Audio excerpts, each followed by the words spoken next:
ఆయన సన్నిధిలో ఈ దినము మనము చేరాము. ఆయన మాటలు మనతో మాట్లాడతాడని, ఆయన వాక్యం ద్వారా మనల్ని బలపరుస్తాడని, ఈ దినము ఆయన వాక్యము మీతో మాట్లాడాలని నేను ఆశ కలిగి ఉన్నాను. అయితే యేసయ్య ఈ లోకంలో ఆయన జీవించిన కాలము, ఆయన పరిచర్య చేసిన కాలము 3.5 సంవత్సరంలో అనేకమైన విషయాలు, ఆయన ఆశ్చర్య కార్యములు చేశాడు. అయితే ఈ ఆశ్చర్య కార్యములు, ఆయన ఎలా జన్మించాడు, ఆయన ఎలా ఎన్ని ఆశ్చర్య కార్యములు చేశాడు, ఎలా ఈ లోకమని విడిచి వెళ్ళిపోయాడు, ఎలా శిలువ యాగములోకి ఆయన బలిగొన్నాడు అనేది మనము పరిశుద్ధ లేఖనములో చూస్తే 4 సువార్తలలో చూస్తాం. 4 గాస్పల్స్లో మత్తయి, మార్క్, లూక్ అండ్ జాన్. అయితే మత్తయి మనకు ఏమని చెప్పాడంటే ఈయనే మెస్సయ్య అని చెప్పాడు. ఈయనే మెస్సయ్య అని చెప్పాడు. మార్కు మనకేం చెప్పాడంటే సర్వెంట్ లీడర్షిప్, అంటే సేవకుని వలె నువ్వు ఎలా నాయకుడిగా ఉంటావు అనేది ఆయన వివరముగా మనకు వివరించాడు. లూకా మనకు ఆయన ఒక హృదయంని చూపించి ఆయన దేవుని కుమారుడని, సన్ ఆఫ్ గాడ్ అని, సన్ ఆఫ్ మ్యాన్ అని చూపించడానికి ప్రయత్నించాడు. యోహాను మనకేం చెప్పాడంటే ఈయనే దేవుడు అని చెప్పాడు. ఈయనే దేవుడే మన మనిషి రూపంలో వచ్చిన, శరీరధారి వచ్చిన మానవుడు అని చెప్పాడు. హల్లెలూయా.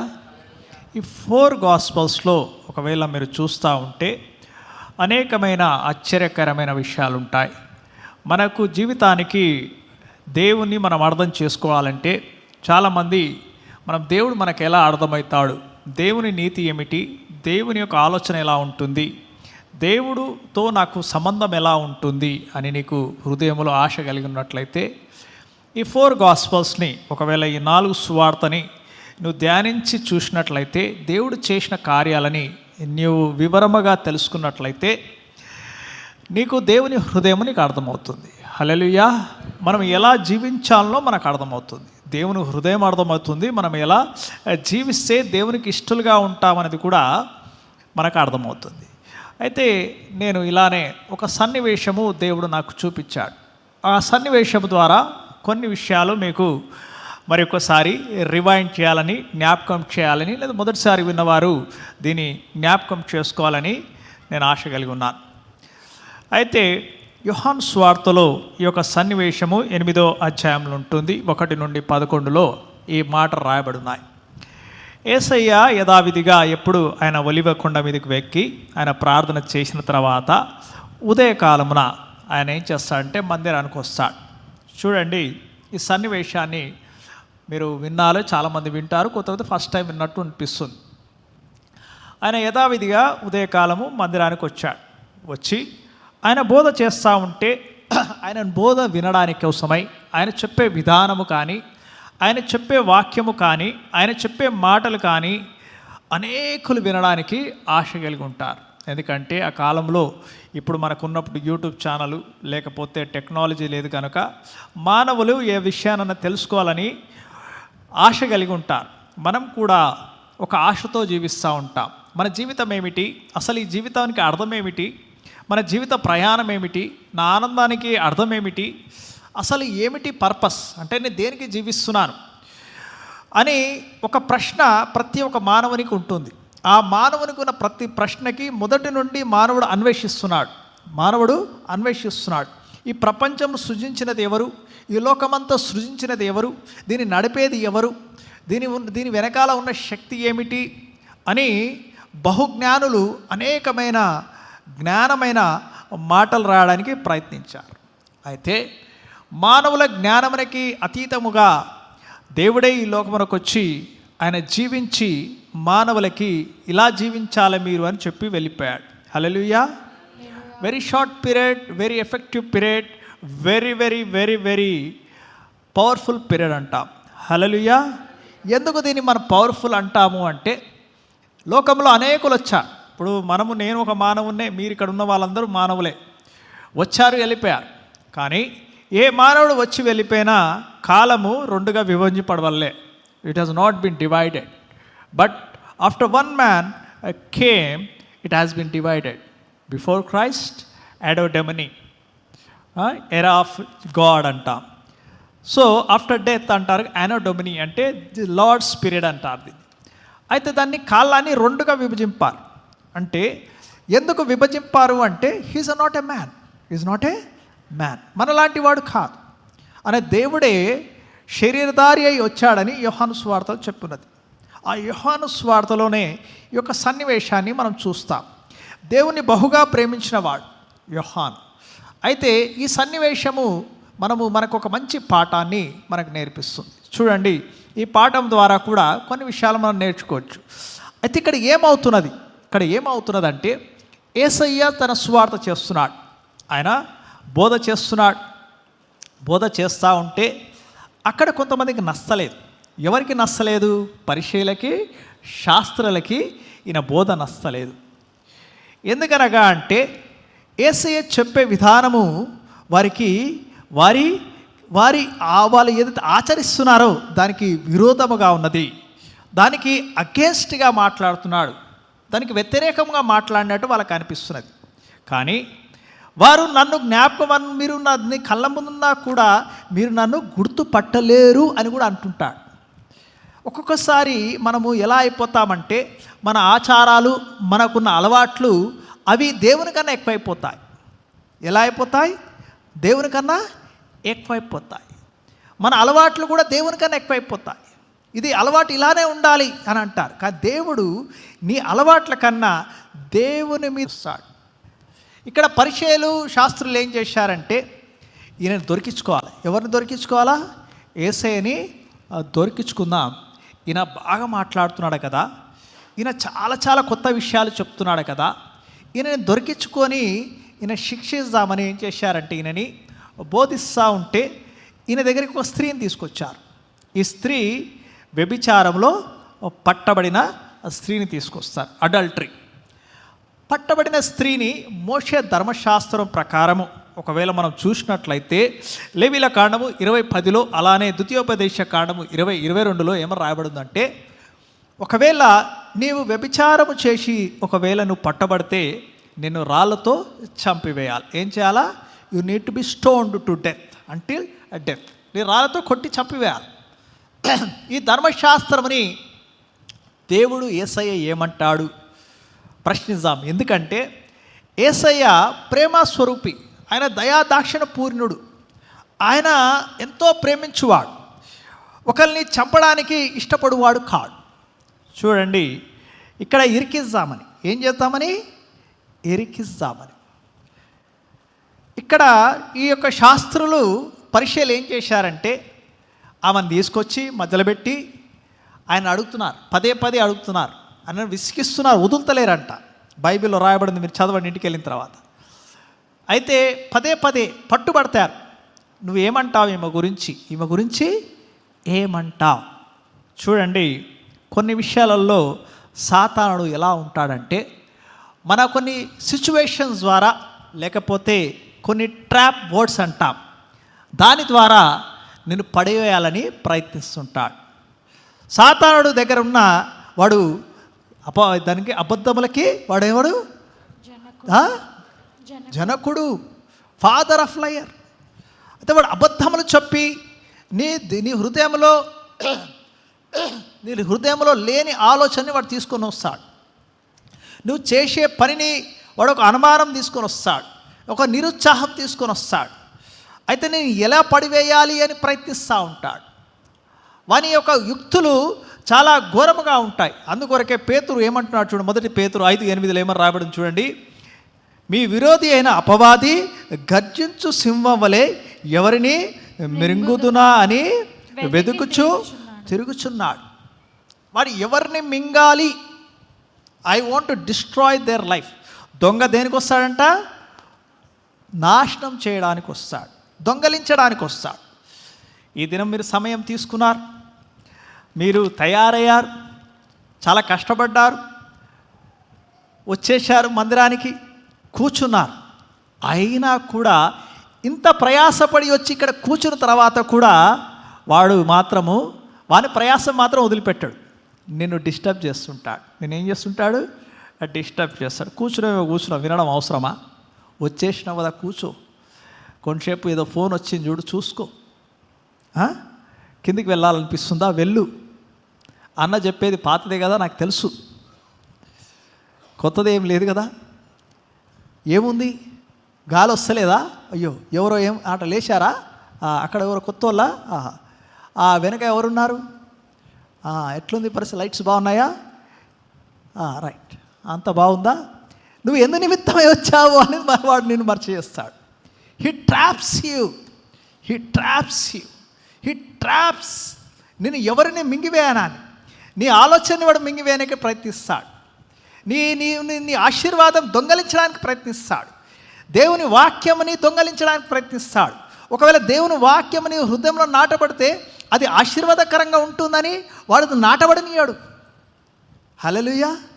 హల్లెలూయా. మొదటిగా దాని నుండి నువ్వు తప్పించుకోవాలి, దాన్ని నువ్వు గద్దించాలి.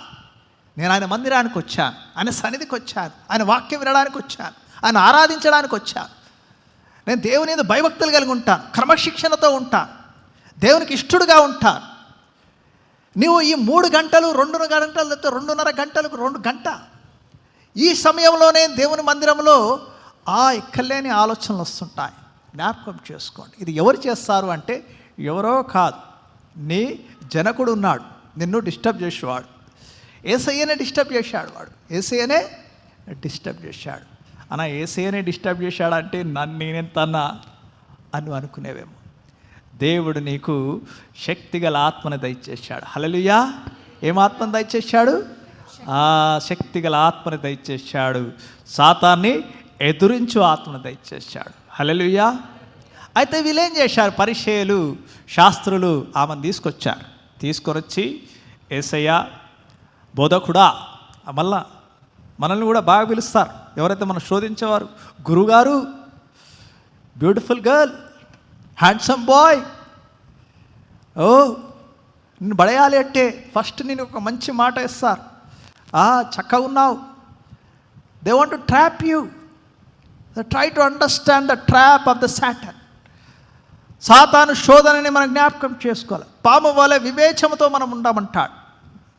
You should be very wise. అందుకొరకే దేవుని యందు భయభక్తులు గల వారికి మొదటిగా దేవుడు ఏం దయచేస్తాడంటే జ్ఞానం దయచేస్తాడు. నేను నీ ఆశీర్వాదంలో కారణభూతుడు నేనే అని చూపిస్తుంటాడు. దొంగలించడానికి వచ్చాడు, కానీ నేను నీకు సమృద్ధిగా నిన్ను ఆశీర్వదించడానికి వచ్చానని చెప్తుంటాడు. హల్లెలూయా. నిన్ను సమృద్ధిగా ఆశీర్వదించడానికి ఆయన వచ్చాడు. ఈ దినము నీకు ఒక మంచి పాఠమని దేవుడు నేర్పిస్తున్నాడు. This is very wise wisdom word. ఈ స్టోరీలో ఒక చిన్న విజ్డమ్ ఉన్నది, అది మీకు నేను పంచుకుంటాను. Try to get it. దీన్ని మీరు తెలుసుకుంటే మీ జీవితంలో బహు ఆశీర్వాదములు ఉంటాయి. అయితే పరిచయాలు తీసుకొని వచ్చి ముందర పెడితే ఆయన దేవుడు పట్టించుకోవట్లేడు. నేల మీద కూర్చొని రాస్తా ఉన్నాడు. ఏమో రాస్తున్నాడు అని రాయబడింది. ఏం రాస్తున్నాడో రాయలేదు, కానీ సంథింగ్ ఈజ్ రైటింగ్ డౌన్ నేల మీద. అయితే మరీ అడిగితే ఆయన ఒక మాట అంటాడు. ఏమంటాడంటే, మీలో పాపము చేయనివాడు మొదటిగా రాయి వేయమంటాడు. హల్లెలూయా.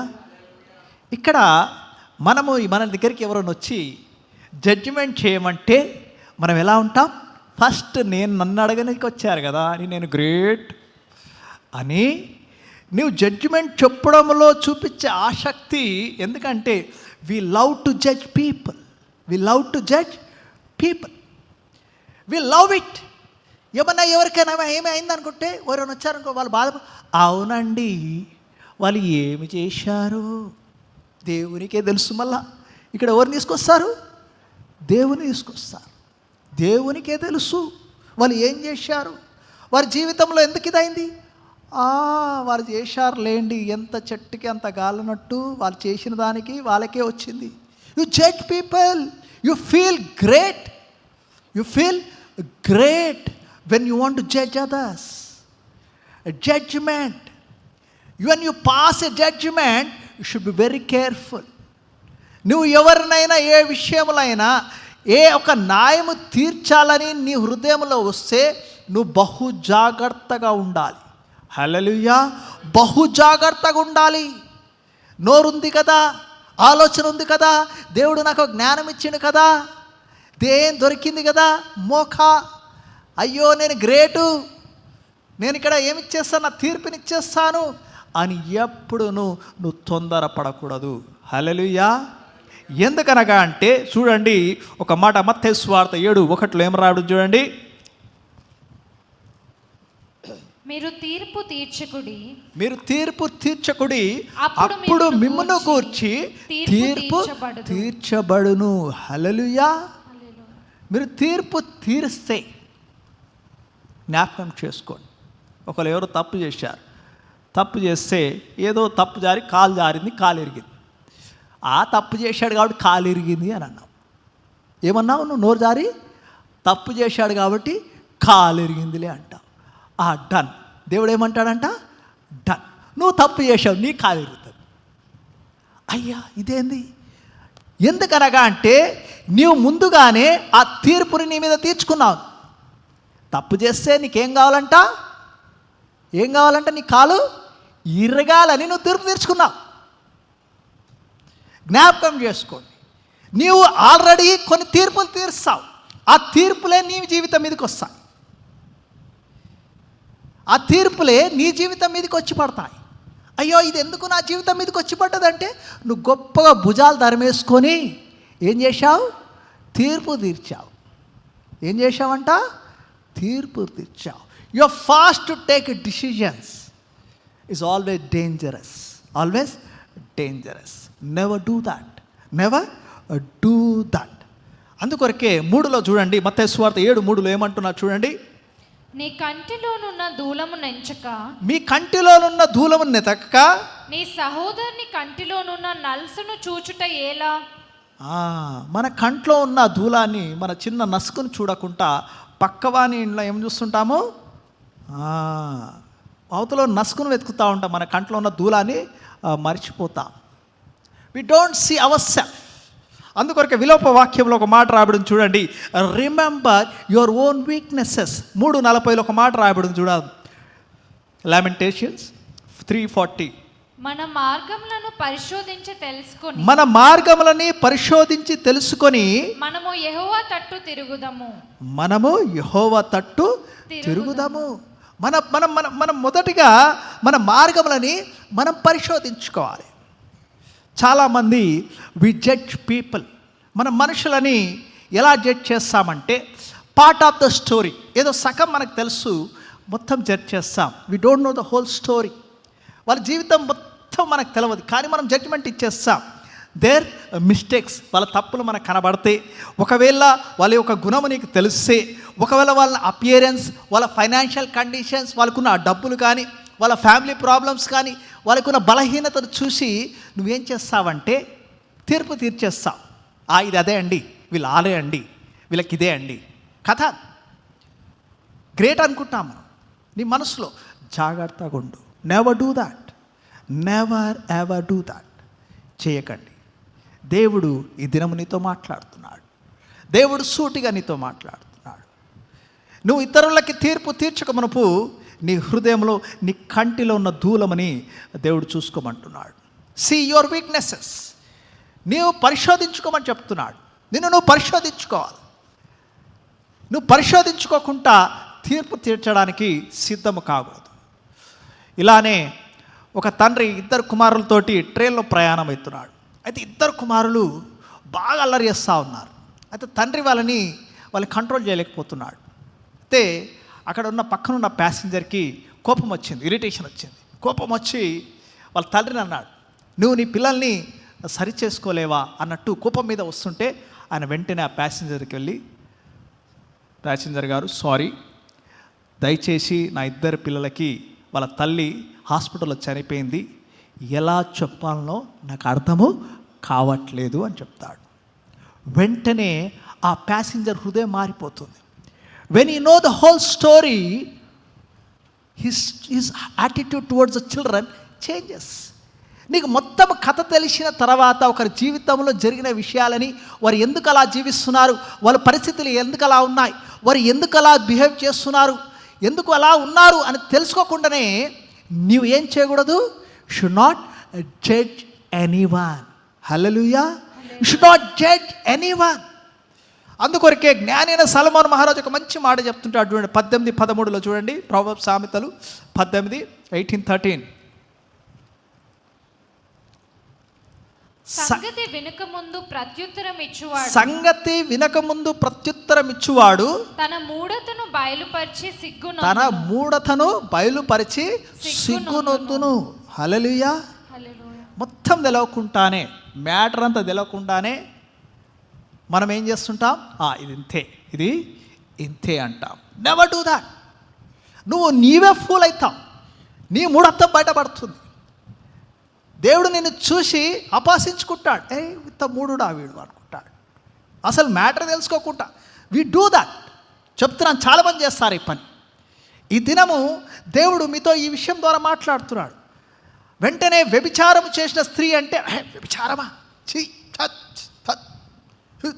ఎవరన్నా మన దగ్గరికి ఎవరైనా వచ్చి సంఘంకి ఎవరైనా కొంచెం సిగరెట్ మందు తాగొస్తే చల్ అడ జా గబ్బు వాసన వస్తుంది కదా. Way you showing the love of God. దేవుని ప్రేమ ఎక్కడ చూపిస్తున్నాం?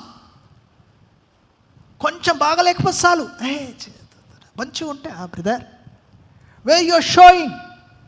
జ్ఞాపకం చేసుకోండి. దేవుడు నిన్ను చూస్తుంటాడు, నీ నడవడి చూస్తుంటాడు, నీ క్రమశిక్షణ చూస్తుంటాడు, నీ విధానం చూస్తుంటాడు, నీ ప్రవర్తన చూస్తూ ఉంటాడు. దేవుడు ప్రతి ఒక్కటి ఆకాశం నుండి గమనిస్తూ ఉంటాడు. Is observing you. నువ్వు అనుకోవచ్చు, నేను గొప్ప విశ్వాసిని అనుకోవచ్చు. నీ విశ్వాసము నీ క్రియలు లేకపోతే అది మృతమని చెప్తున్నాడు. It's dead. ఈ దినము దేవుడు నిన్ను అనేక సార్లు హెచ్చరిస్తుంటాడు. ఆ హెచ్చరికను మనం అలవాటు చేసుకోం. సాతానుడు నీకు ఇష్టమున్న మాటనే నీ చెవులో పడితే, yes, I got the power today. But God is also in the Bible is telling how to live. నువ్వు ఎలా జీవించాలనో కూడా పరిశుద్ధ లేఖనములు నీకు చెప్తున్నాయి. యేసయ్య నీకు చెప్తున్నాడు. అక్కడ ఉన్న వారికి ఏం చెప్పాడంటే, ఇక్కడ మీలో ఉన్నవారు ఎవరైనా మొదటిగా పాపము చేయని వారు ఉంటే వాళ్ళు మొదటిగా మీరేం చేయండి? ఆమె మీద రాయి వేయండి అని చెప్పాడు.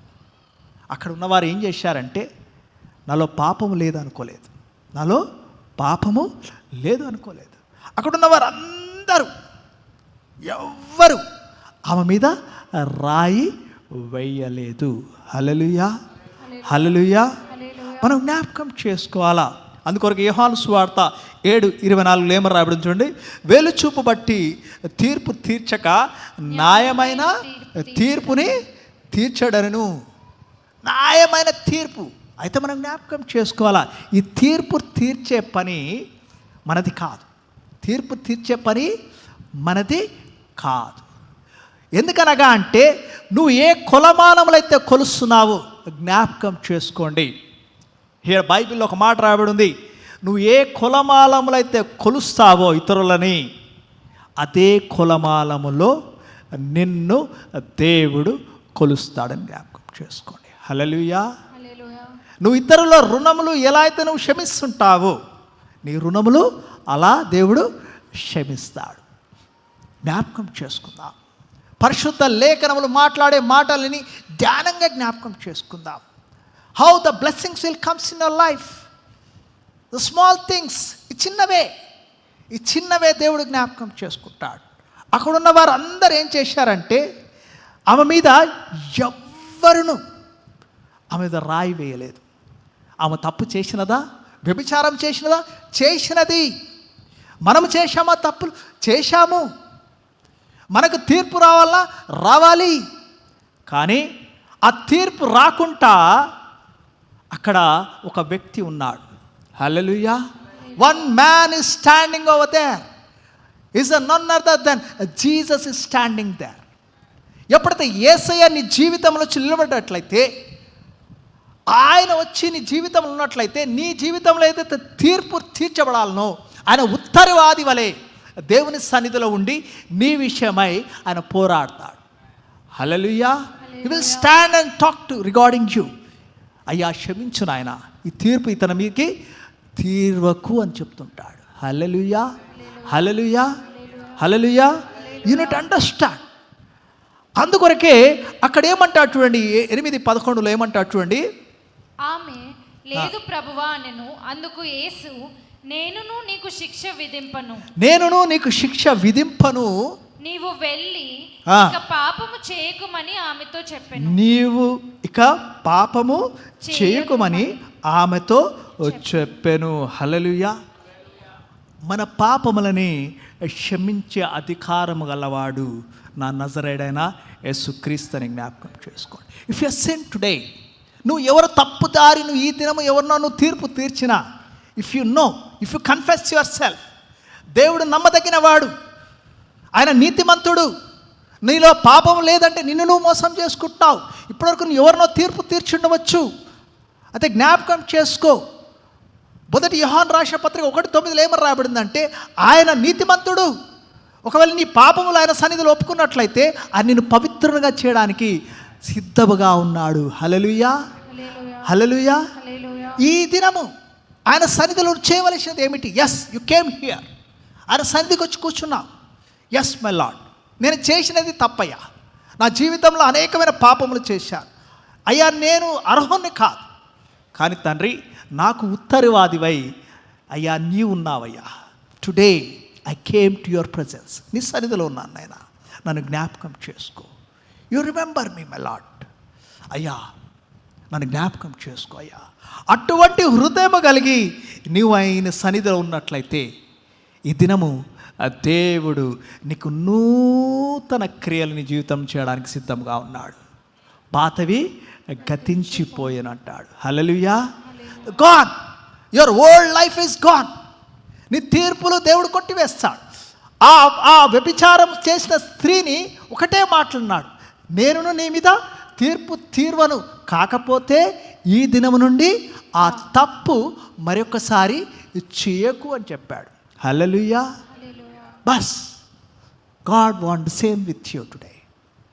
ఒకవేళ ఈ దినము దేవుడు నీతో మాట్లాడినట్లయితే, దేవుడు నీ హృదయంలో ఈ వాక్యం ద్వారా ఒక్క విషయమైనా మాట్లాడినట్లయితే, ఇదే సరైన సమయం అనుకొని ఆయన సన్నిధిలో, ఎస్ మై లార్డ్, అయ్యా నువ్వు నాకు ఉత్తరవాదివై ఉన్నావయ్యా. ఈ దినము తండ్రి నా మీద ఏ తీర్పు వచ్చిన తండ్రి, అయ్యా నీవు ఉన్నావని నేను నమ్ముచున్నాను. You confess it today, confess it. And ఒక్క నిమిషం నువ్వు కన్ఫెస్ చేసుకో. నువ్వు బలలో పాల్గొన ముందు, ఆయన రక్తంలో, ఆయన శరీరంలో పాల్గొన మునుపు ఒక్క నిమిషం కన్ఫెస్ చేసుకో. Yes, the blessings will comes in your life. Amen.